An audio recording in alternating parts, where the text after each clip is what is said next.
Hi there, I'm Lena Anani, and you're listening to She Wrote a Book, where I interview amazing women from all over the world who also happen to be published authors. I created this show to educate, entertain, and inspire you to be the voice you want to hear in the world. Did you know this episode comes with a free gift? It's a webinar for aspiring authors who want to learn my insider secrets on writing and publishing books. You can access this free training instantly at SheWroteABook.com/bonus. Now let's get started. You are listening to episode number 36 of She Wrote a Book, and today I'm interviewing Amy Zellmer, author of the book Life with a Traumatic Brain Injury, Finding the Road Back to Normal. In February 2014, Amy slipped on a patch of ice and fell, forcibly landing on the back of her skull. The impact briefly knocked her out, and when she started to get up, she immediately knew something was very wrong. Amy had suffered a TBI. Amy is an author and professional photographer located in St. Paul, Minnesota. She is also a frequent contributor to the Huffington Post and a TBI survivor. She has an obsession with Starbucks coffee, Miss Me jeans, and all things glittery and sparkly. Again, her book is called Life with a Traumatic Brain Injury, Finding the Road Back to Normal. You can find the link to purchase her book in our show notes for this episode at SheWroteABook.com/36. So Amy, what an incredible story. I'm so glad to have you as a guest. I'd love to know, what made you want to put your story in a book, to write and publish this book? Yeah, thanks for having me. I'm really excited to be part of your podcast series. So as you mentioned, about 21 months or so ago, I fell on a patch of ice, landed full force on the back of my skull, and suffered a traumatic brain injury. As part of my healing process, I started writing about it at about the 1-year mark. And a friend encouraged me to submit the piece to Huffington Post. And at first I thought she was kind of crazy. I'm like, who would want to read this? But I did it, and I heard back within probably 20 minutes that they had accepted my story, and the rest is kind of history. It went online, and I watched the likes just continue to, 500 likes, 1,000, 1,500. Pretty soon it was at 10,000 likes, and I was like, wow, okay, there's a lot of people out there that are affected by TBI. And so that led me to create a Facebook group where survivors and their caregivers can hang out and just support each other. And that is when I knew there was a need out there to start writing more about TBI and what I've gone through, what others have gone through, and how outsiders can support us. Because a lot of people don't understand how serious a concussion is. They hear concussion and they think, oh, you're walking, you're talking, you must be fine.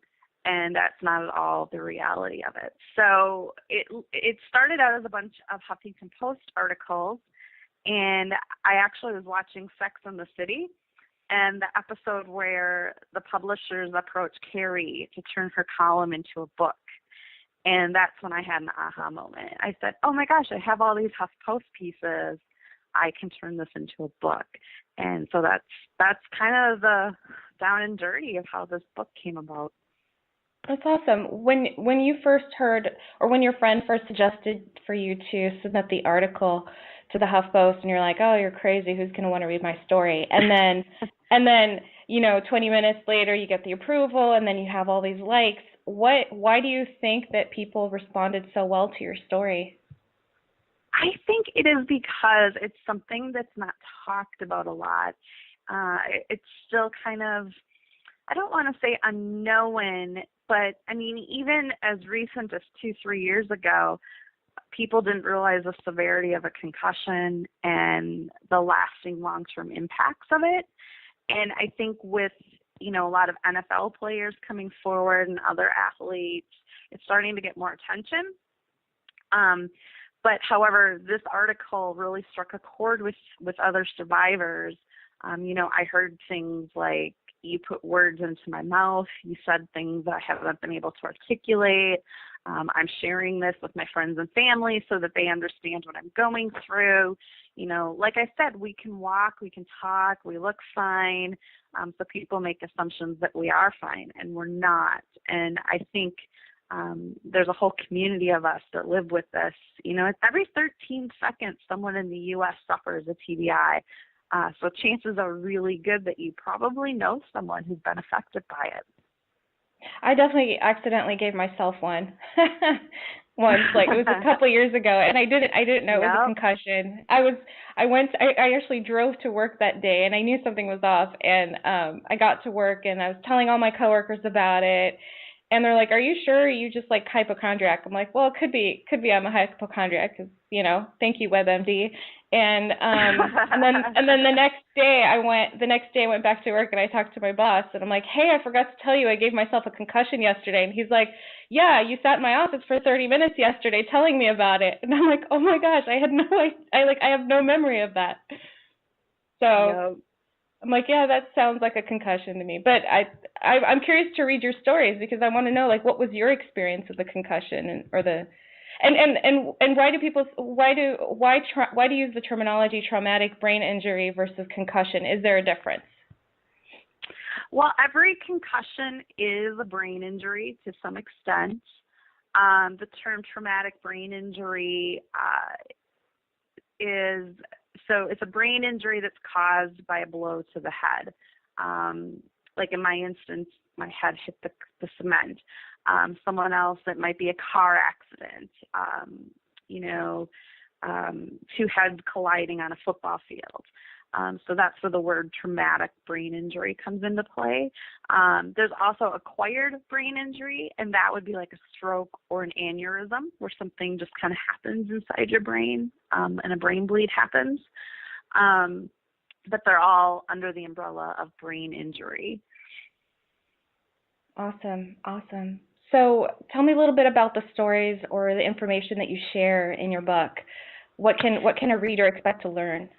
Yeah, it's a very good variety of stories. So, like, I have my story in the book of what happened to me, the things that I deal with. I have stories in here, like one is called Five Things Every TBI Survivor Wants You to Understand. There's one called 10 Ways You Can Help a Loved One with a TBI. And then I have some chapters on, like, what I wish I knew when I first hit my head, dealing with anxiety and depression. Please don't think I'm a flake. So just a whole gamut of my personal stories mixed in with, like, how you can help somebody else with a brain injury. That's interesting. Lots of quotes from other survivors too, and within the book. Oh, okay. All right. And is that, like, the quotes are, like, laced within the book, or is that all in one separate chapter? How does that? No, they're not. It's not just like pulled out quotes. It's within each story. Yeah. Got it. It relates cool. to the story we're talking about. Mm-hmm. Cool. And I was going to say, that's interesting. That I like how your book it's written for people who have suffered from TBI, as well as people who are caregivers or people to learn how to work with someone who has a TBI. So that's very thoughtful. That's a very thoughtful approach. I like that. So what has been one of the coolest things that's happened since you've written your book or published your book? Well, I actually just published my book last week, so it's still a pretty brand new baby. But I had my first book fair this past weekend, and that was really exciting to get a lot of feedback. Like, my book really kind of grabs people's attention when they see it, especially if they have been affected by TBI, either themselves or a friend or a loved one. So I had a lot of great conversations with people. It's really starting conversations, and my goal with the book is really to bring more awareness to the general public about what TBI and concussions really are. Have you been invited to do any kind of speaking gigs? Yeah, I have my first one lined up with the vet the VA hospital here in Minneapolis. And I've also been invited to several support groups across the country to speak and do some readings out of my book. So I'm real excited to get those lined up. Awesome. What has been one of the most moving stories that you've heard from someone who found you on either the Huffington Post or has read your book? Oh gosh, there's so many. I had one woman write me. Her daughter, I want to say she was like 12 or 13. Her daughter had run outside to photograph the sunset. I guess the sunset was just really beautiful, and she called her mom to say she was going to go photograph it. And the girl went and climbed up on top of her dad's the pickup truck. She climbed up on top of it, and somehow ended up falling to the pavement. And I think it was her sister found her, and I think she was unconscious still. So she suffered a more moderate TBI, but the mom said that her daughter's been dealing with issues now for a couple of years, and that's at a really critical age too, you know, when you're in that preteen and teenage years. And the mom said that the story could be her daughter's story, just the effects that she's been dealing with, and how sometimes doctors don't really believe what they're going through. And so she had her daughter read it, and her daughter just sobbed and was like, "Oh my gosh, Mom, I could have written this. This was me." So that really moved me, and that's why I keep writing. That's why this book is here, because people keep reaching out to me and telling me how powerful the story has affected them. So it's a pretty neat experience.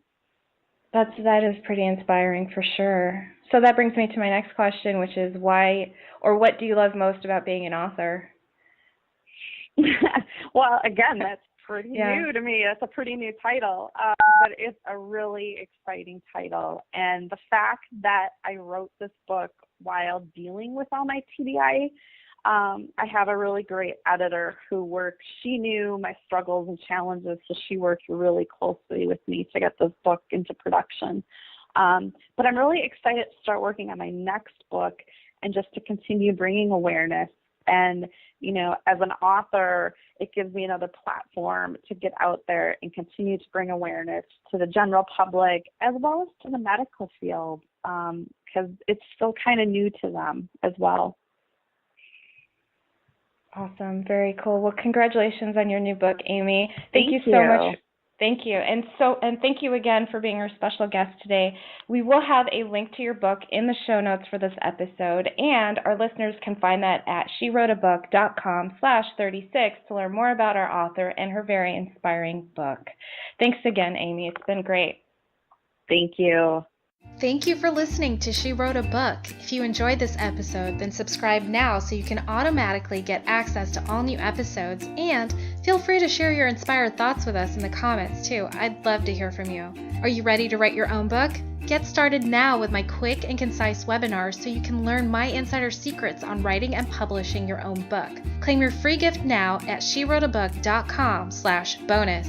Until then, may you always feel good and make magic. Feel good, make magic now. Lena and Anani will show you how. Ignite that wisdom inside of you and show the world what you do. To publish, write, and promote. Learn the best way to go. OMG, do it now. Lena and Anani will show you how.